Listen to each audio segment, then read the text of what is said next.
Good evening, subscribers and viewers. Just wanted to share with you tonight a little bit of encouragement. Um, you're looking at a silver eagle, and a lot of people agree this is one of the most beautiful coins ever minted.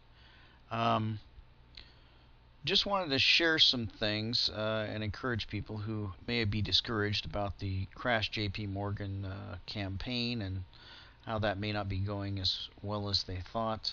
I wanted to jump to a Wikipedia article here, and this is the American Eagle.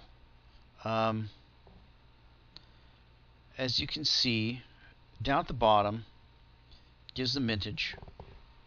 We had start off with about 6 million and 12 million the second year. Pretty steady for about 10 years, 15 years.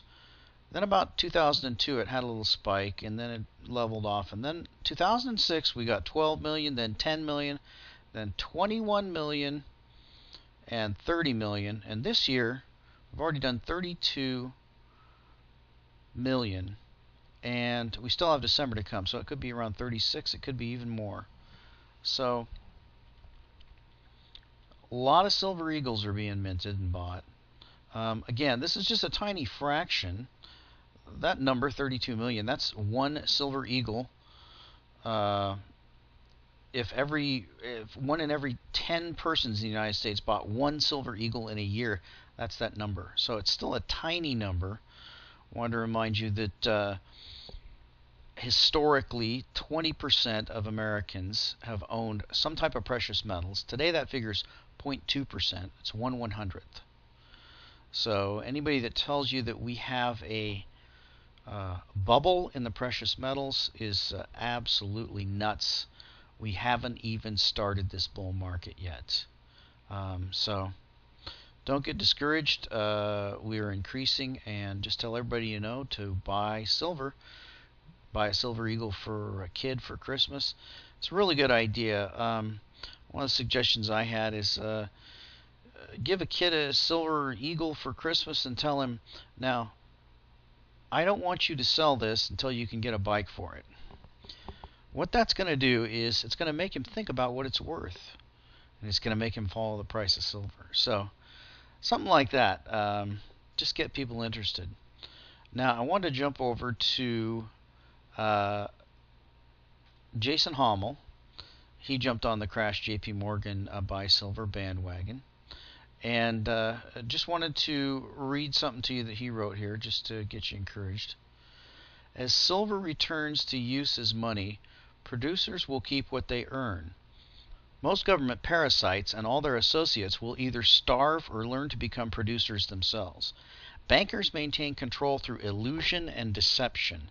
They lose all their power to manipulate society and lose the capacity to steal the productive wealth of the world's producers. If only people refuse to be deceived by paper money and promises to deliver more money, and instead take delivery of real silver.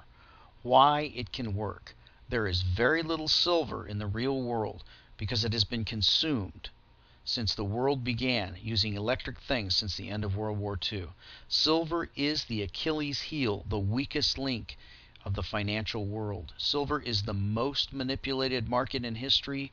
Bankers manipulate it through selling excessive futures contracts and manipulating media, schools, and textbooks because they have to. Now, I wanted to talk about Bix Weir and his vision.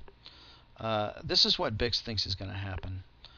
We've arrived at a point in our nation's history that will define how our future will unfold.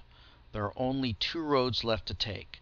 The first road continues our relentless pursuit of power, control, and manipulation that can only spell destruction in our future. Destruction of our liberties, destruction of our prosperity, destruction of our moral compass. For too long, our controllers have lied, cheated, and stolen their way to the top, only to discover that we the people have been left behind. The second road completely destroys the global fiat monetary system, erasing all forms of false wealth, false power, and false governance. It is truly a creative destruction event that has never been witnessed in the history of mankind. all paper and electronic forms of wealth will evaporate in the blink of an eye, completely leveling the playing field in order to rebuild our monetary structures from the ground up. It is a lesson to be learned the hard way, but is a necessary lesson in order to create a new future for our country. A future built on hard work, complete honesty, and goodwill towards others. Down this road, our founding fathers' ideals patiently await our return. We hold these truths to be self-evident, that all men are created equal, that they are endowed by their Creator with certain unalienable rights, that among these are life, liberty, and the pursuit of happiness. Our country is standing at the crossroads. The only question left is which road we'll choose.